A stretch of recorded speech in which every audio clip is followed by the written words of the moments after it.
listening to Your Secret is Safe with Me, non-judgmental talk about infidelity with Dr. Marie Murphy.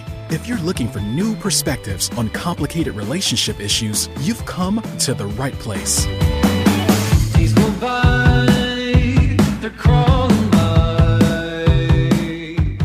Hi everyone, I'm Dr. Marie Murphy. I'm a relationship coach and I help people who are engaging in anything they think counts as infidelity to deal with their feelings, clarify what they want, and make decisions about what they're going to do.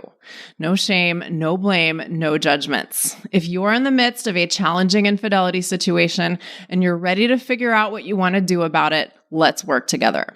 I'm not going to give you any prescriptive advice. I'm not going to tell you what you should do or have to do.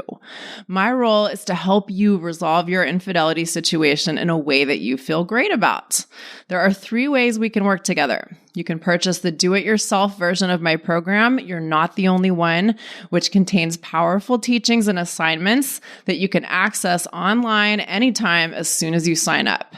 You can join the group coaching version of You're Not the Only One, which contains all of the powerful online teachings, as well as access to group coaching calls that are held in a way that protects your privacy. Or we can work together one-on-one.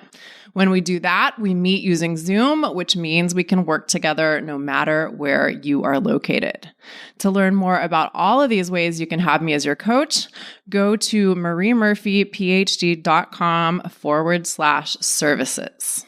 In the last couple of episodes, I've talked about how people sometimes develop an agenda for their affair partner.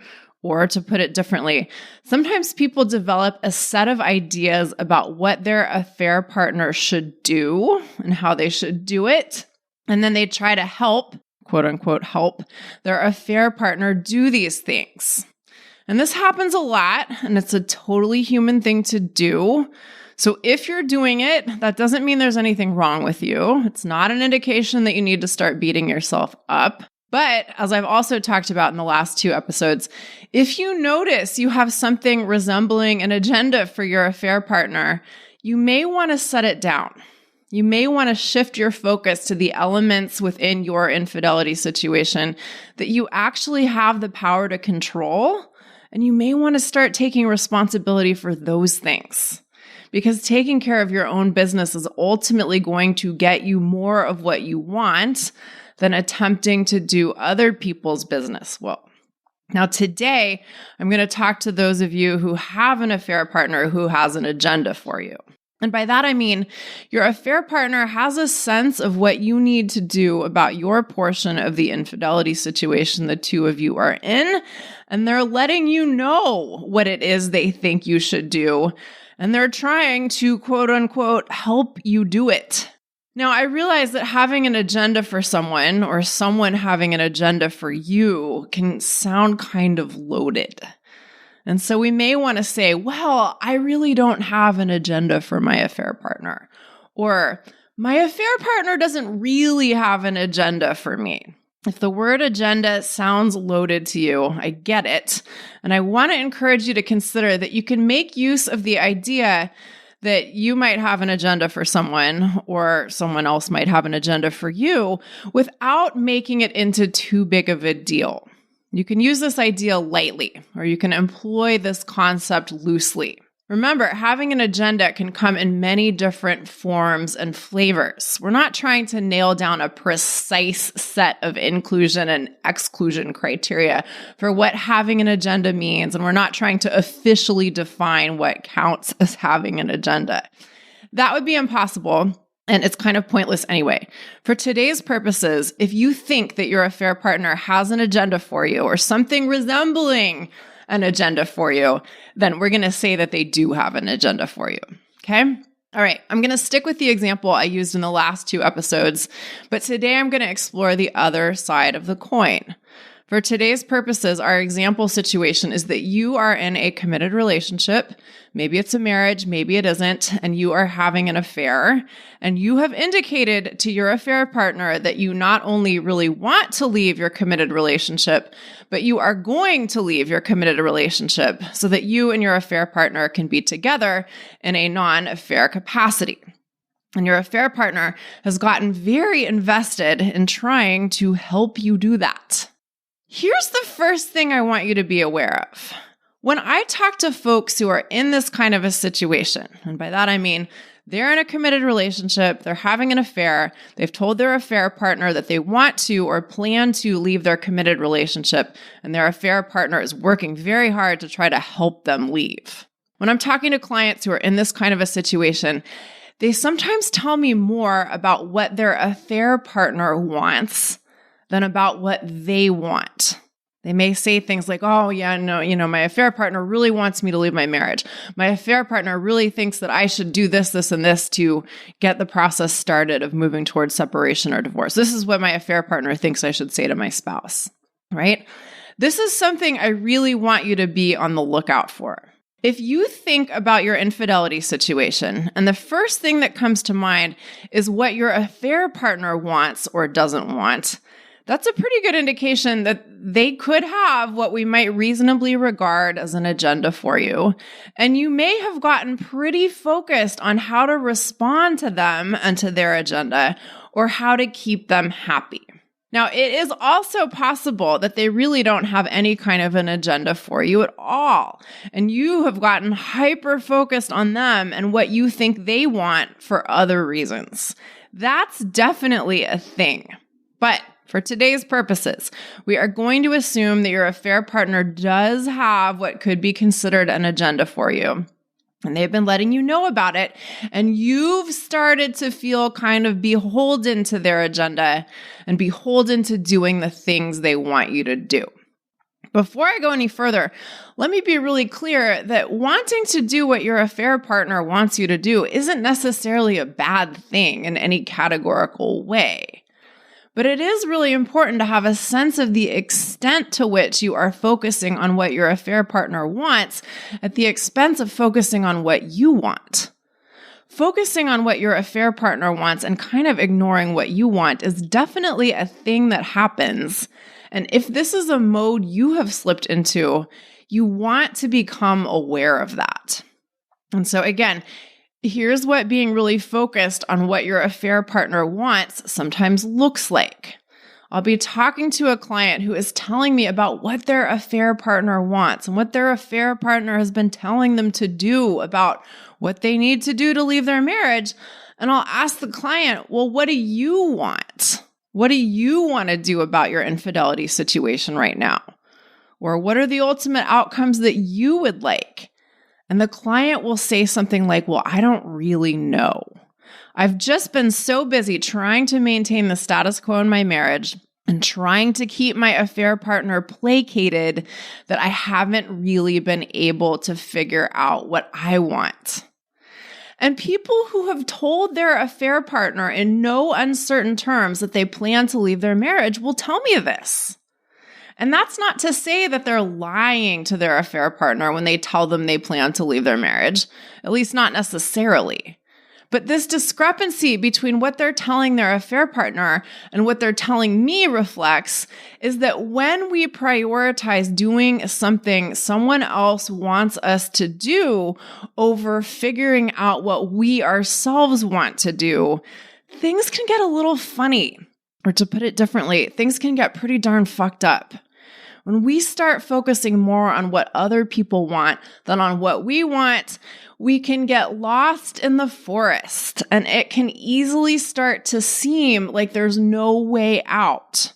Or more specifically, it can easily start to seem like our infidelity situation is this complicated mystery beyond the realm of our understanding, and there's no way that we're ever going to be able to figure out what we want to do with it. Now, of course, the problem is that it can be tricky to deal with having an affair partner who has some kind of an agenda for you. If you have an affair partner who has ideas about what you should be doing and is making an active effort to help you do the things they think you should be doing, you may really want to get on board with their plan. Getting involved in their agenda for you in any way may feel like a really great way to connect with them. A lot of affair couples get a lot of enjoyment from talking about how they're going to leave their committed relationships, or one person leaving their committed relationship. If you complain about your committed relationship and your affair partner really wants to help you solve this problem in your life by helping you get out of that relationship, that can end up being a really intoxicating topic of conversation for you both. And if they have expressed a strong desire for you to do something, like get on with the business of leaving your marriage already, you may really want to do what they want you to do for the sake of making them happy. You may want them to be happy, and you may want to be the source of their happiness. And you may believe that their ideas about what you should do are pretty good. You may think that they know you pretty well, and you may think that they have some pretty sophisticated perspectives on what's going on with you. And of course, you probably want to keep your relationship with them going for the sake of your own happiness. And you may be somewhat concerned, or perhaps extremely concerned, that if you don't do the things they want you to do, they won't stick around. So it may seem like you just have to keep on doing what they want you to do, or keep on doing some version of that, or else you'll face the prospect of losing your relationship with them, which you may really value. So for all of those reasons and plenty of others, it can be really easy to get very invested in your affair partner's agenda for you. What might this mean in practice? Well, it can mean a lot of things in practice. Let's say your affair partner really wants you to leave your marriage and thinks that you've been dragging your feet on doing this, and quizzes you on a daily basis about all of your interactions with your spouse. For starters, you may believe that it is incumbent upon you to answer their questions. If they quiz you on your interactions with your spouse, you may believe that you have to give them a full report. You don't actually have to do this, but you may believe that you have to do this. And you may become very sensitive to their reactions to your responses to their questions. For instance, if you tell your affair partner that you and your spouse had a nice conversation and your affair partner doesn't like this, you may start to get the idea that you have to carefully manage what you say to your affair partner about your interactions with your spouse, or manage your interactions with your spouse so that you don't interact with them in ways that your affair partner won't like. Or you may do a bit of both of these things. That's just one example of what getting invested in your affair partner's agenda for you may look like. The key thing I want you to look out for is this: taking care of your affair partner's needs or desires or preferences over taking care of your own. Sometimes we do this in really obvious and non-subtle ways. And sometimes the ways in which we do this seem insignificant or innocuous, but they're actually pretty powerful in their impact on us, and pretty powerful in their impact on our ability to deal with our infidelity situation in a way that we actually like. And here's the thing: it's entirely possible that you and your affair partner may want the same things. Maybe you both really want to be together in a non-affair relationship. And if you do, that's great. But even if you do want the same things, you each have to take your own path to getting there. More about that in a moment. Also, sometimes we're a little premature in deciding that we want the same things that our affair partner does. Sometimes we get into an affair relationship and our affair partner becomes convinced that we need to be together without any constraints. And they decide that means that you need to leave the relationship you're committed to as soon as possible, because you've expressed dissatisfaction with your committed relationship and you've acknowledged that what you and your affair partner share is magical and special. And so therefore, the decision is made. It's time for you to leave your marriage. If you have an affair partner who is convinced that this is the way things need to go, it can be pretty easy to get swept up in their certainty. Their enthusiasm may be infectious. It can be very alluring to have someone who wants you really badly and wants to insist that you run off into the sunset together as soon as possible, or whatever. That might not literally be what they're insisting upon, but you get the idea. Here's the thing though, in order to get the thing that you want, which may be the thing your affair partner wants too, you have to want it for yourself, and you have to decide what you're going to do about it. And that might sound rather obvious, but this is actually a step that a lot of people skip without knowing that they're skipping it. There's actually a big difference between telling your affair partner that you're going to leave your marriage and deciding that you are going to leave your marriage. Sometimes we tell our affair partner that we're going to leave our marriage because we know they want us to do that, and we really want to want that too. But wanting to want something is a little different from deciding that we want something and deciding what we are going to do in the service of wanting that something. For better or worse, we humans are capable of making grand romantic proclamations and really meaning them when we say them, or at least meaning them on a certain level, but then later coming to realize that we aren't all that certain of the promises we've made, or we don't really want to fulfill the promises we've made. Put differently, we can totally tell our affair partner that we're going to leave our marriage without actually having decided for ourselves that we are indeed going to do that. Isn't it interesting how humans operate? And this point may sound really obvious too, but it's also really important. If you're going to leave your marriage, you are probably going to have to actually decide to leave your marriage and commit to taking action in the service of that decision. And a lot of people need some time and space on their own to make that decision and commit to acting on that decision.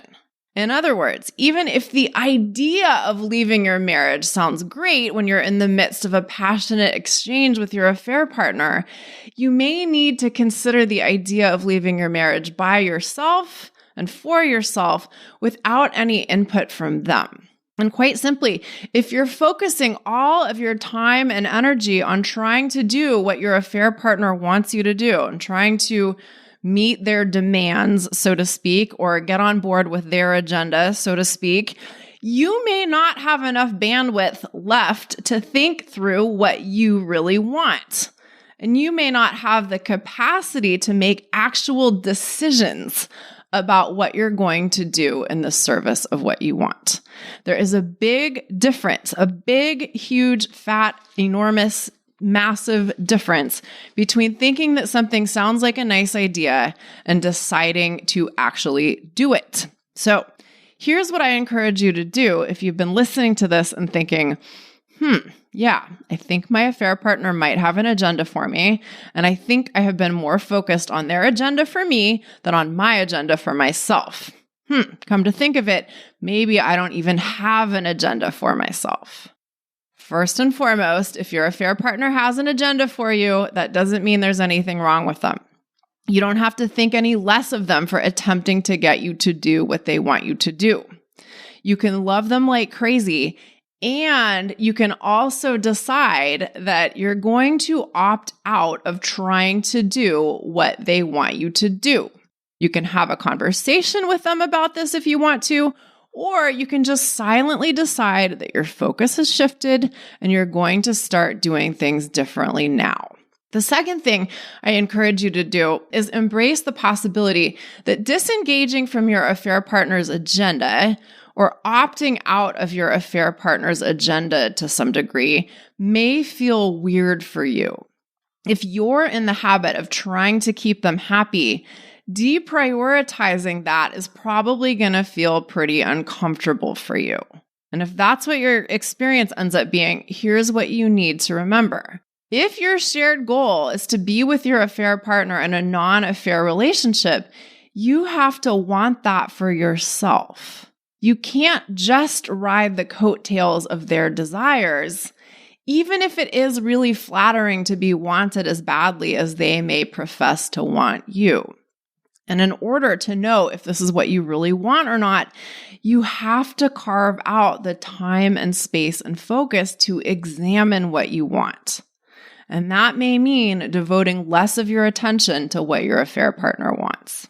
And if doing this feels like you're doing something wrong, consider that this disengagement, to whatever degree you do it, is a part of a means to an end. Put a little differently, if you want the relationship to ultimately work out, you may need some distance from that relationship in order to get yourself to the place where it really can work out. So if it feels odd or bad to create a little distance, consider that doing so may be essential to creating the certainty you need to have to actually go after the relationship. The third thing I encourage you to do is give yourself permission to discover that what you want might be different from what your affair partner wants. Maybe it won't be. Maybe you'll come to the conclusion that you do want the same things they want, or you want things that are similar enough to what they want that it makes sense for the two of you to be together for a long time. Or if not a long time, then for a good time. But what sometimes happens is when one member of an affair couple feels beholden to their affair partner's agenda, is they don't allow themselves to consider that they might not actually want what their affair partner wants. Because it just seems too inconvenient or too impossible for that to be the outcome. Affair relationships can seem really high stakes. And if yours does, it can seem like you might not have room to step back and reconsider things and possibly even change your mind about things. But you can. And you may want to consider that any decision to pursue your relationship with your affair partner is only a good decision if you make it for reasons that you really like, which is different from making a decision because you think it's what they want you to do. The fourth thing I recommend that you do is remember or recognize that if you're going to leave your committed relationship, only you can leave your committed relationship. That might sound incredibly obvious, and of course it kind of is in a sense. But if your affair partner is regularly trying to, quote unquote, help you leave your marriage, or is trying to coach you through leaving your marriage, it may seem like leaving your marriage is a project that you share with them, but it really isn't. You leaving your committed relationship is your project. It's business that you and only you can attend to. It might be the case that talking to your affair partner about the ins and outs of leaving your committed relationship is something you enjoy and find value in doing.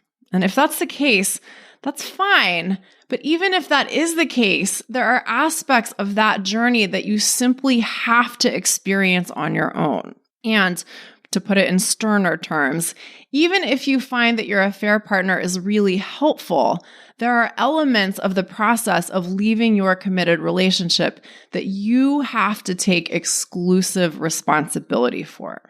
Sometimes when our affair partner has an agenda for us, we kind of look to them for leadership.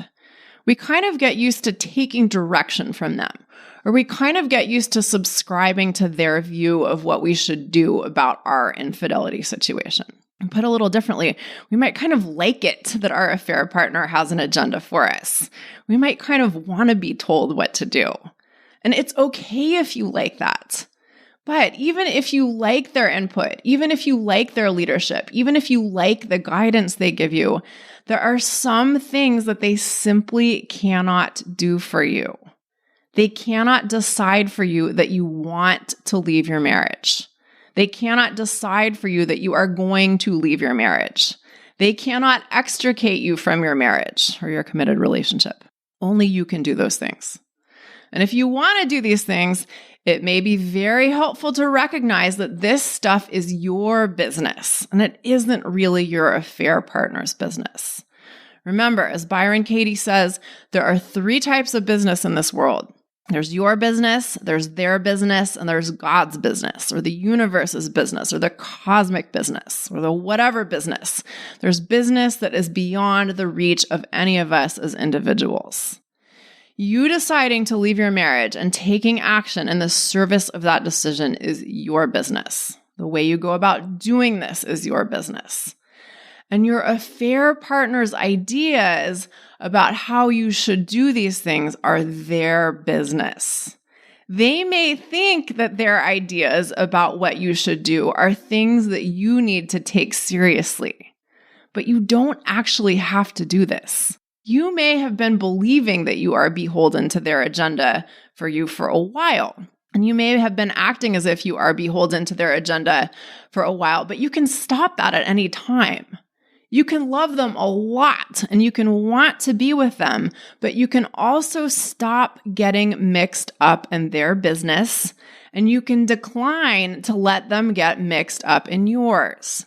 Their agenda for you is their business. You don't have to take it on as your business. What this means in more practical terms is that it's not your job to assuage your affair partner's concerns if you aren't doing what they think you should be doing. It's not your job to do what they want you to do in terms of leaving your committed relationship or anything else. And it's not your job to attempt to negotiate the terms and conditions of whatever agenda they may have for you. Let them have their agenda and let that be their problem and not yours. Now, if that sounds cold, rest assured, it isn't the whole story. You can love someone tremendously without abandoning the business that is yours to do. You can love someone a lot without taking it upon yourself to do what they want you to do. You can love someone immensely without believing that it is incumbent upon you to make them feel good all the time. If you start to gently but firmly indicate to your affair partner that you aren't interested in some of the quote-unquote help they're trying to give you, they may not like that. Your affair partner may love having an agenda for you, and they may love trying to get all involved in your business. And by them helping you figure out what you're going to do about your marriage, or them helping you figure out how you're going to leave, the two of you may have had some conversations that both of you have found very enjoyable.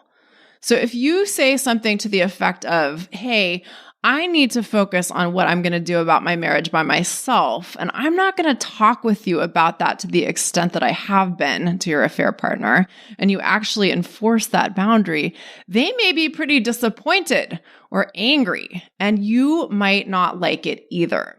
By not talking to them about you leaving your marriage, it may feel like you are detoxing from your favorite drug, and your affair partner may think you're taking their favorite drug away from them. And it all may seem very dramatic and unfair. Here's the deal, people. You don't have to carve out more space for yourself to figure out what you're going to do about your marriage without your affair partner's influence or involvement.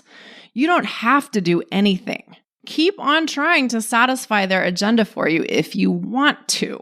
It's not that there's anything wrong with doing that, and you may get a lot of entertaining drama out of doing so. But if what you want is to figure out what you want to do about your marriage and begin the process of taking action in the service of what you want to do about your marriage, you may need to create a little distance between yourself and your affair partner in regards to this matter. Their ideas about what you should do about leaving your marriage are their business, and you may need to hand that bit of business back to them. And you may need to consciously and deliberately take more responsibility for your own business.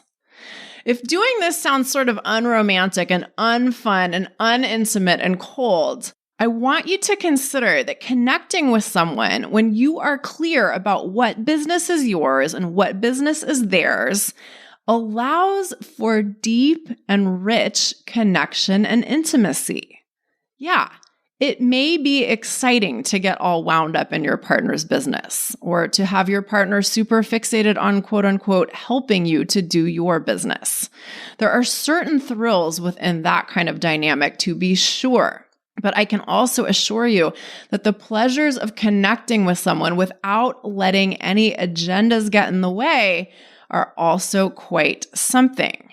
Connecting with another human when you aren't trying to do their business and they aren't trying to do your business is an amazing thing. And perhaps more simply for today's purposes, no matter how much your affair partner wants to help you leave your marriage, that's something you have to do for yourself. And in order for you to do that, you need to know that this is business that you and only you can do, even if your affair partner doesn't recognize that. All right, if you want my help dealing with your own agenda for your affair relationship or dealing with your affair partner's agenda for you, let's work together. There are 3 ways you can have me as your coach. You can purchase the self-guided DIY version of my program, You're Not the Only One. You're Not the Only One contains the teachings that I have developed from helping hundreds of clients resolve their infidelity situations. And these teachings are available to you in an online portal 24/7. You can also join the Secret Society group coaching version of You're Not the Only One. And in this version of the program, you'll get all of the valuable online teachings and assignments, and you get access to anonymous group coaching calls. Coaching calls are held approximately once a week. And when you join the program, you can join as many calls as you want for as long as you want to, and you can request coaching as many times as you want to.